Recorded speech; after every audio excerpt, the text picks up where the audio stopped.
Okay, so Acts chapter 21, verse 28. It's continuing from 27. Right, so the Jews in the temple, they laid hands on Paul. In 28, crying out, "Men of Israel, help!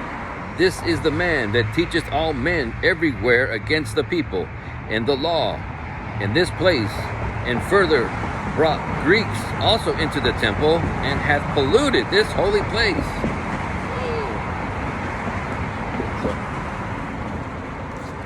He's considering, by Paul, he's a pollution, right? He's defiling this place, this guy, Paul. And look, he brought some Greeks with him. But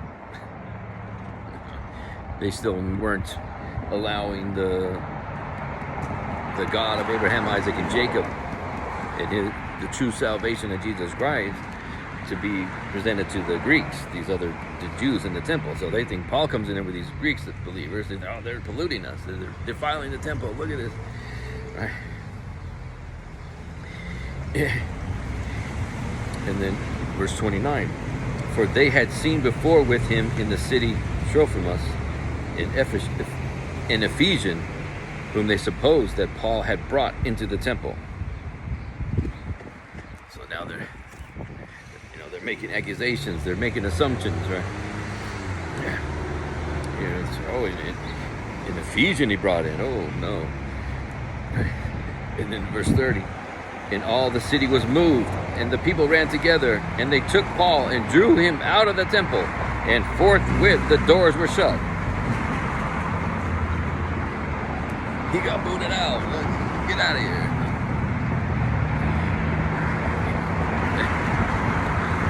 That's nothing to him. He's been through everything.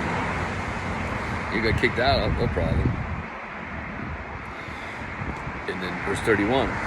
And as they went about to kill him, tidings came unto the chief captain of the band that all Jerusalem was in an uproar. Right?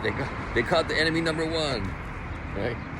He's number one on the 10 most wanted list in Jerusalem. They finally got him. He's causing an uproar. We got him. Let's kill him.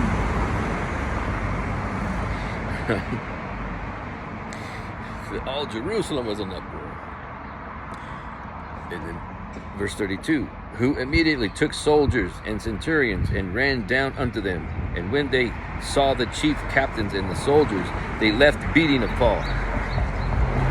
So they were beating him down while they were waiting for the authorities to come.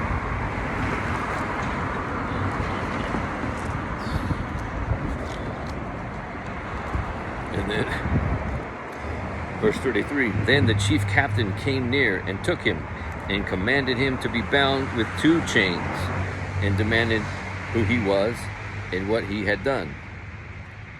Right, so the chief captain comes in again, put 2 chains on this guy, I gotta ask him some questions. He's asking him, who are you? What have you done?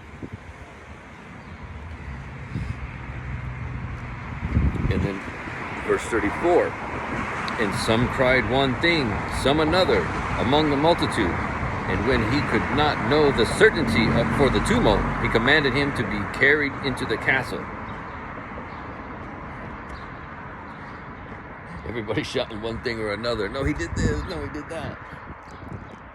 So much confusion and chaos in the mob. Right?